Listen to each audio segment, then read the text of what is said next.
नमस्कार मित्रांनो, स्वागत आहे आपल्या नवीन ब्लॉगमध्ये। आज आपल्याला आलेली होती उज्जैनची ट्रिप।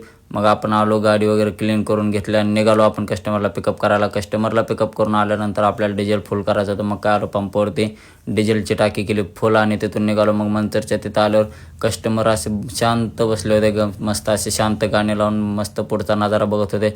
मग आपण आलो आळे फाट्याच्या तिथं आणि जेवण करायला थांबलो होतो। मस्त जेवण वगैरे केलं आणि नाशिकच्या पुढे आल्यावर खूप कंटाळा आला होता रात्रीची गाडी चालवून। मग मस्त एक स्टिंगची बाटली घेतली आणि डॉगेश भाई तर असा निवांत झोपला होता, काही टेन्शनच नव्हतं। मग आपण केली मध्यप्रदेशमध्ये एंट्री आणि आपल्याला टिपी फाडायचा होता। मग काय टिपी वगैरे फाडून घेतला आहे डॉगेश भाई। तिथं टिपी फाडायला गेलो त्यावेळेस खूप मस्ती करत होता।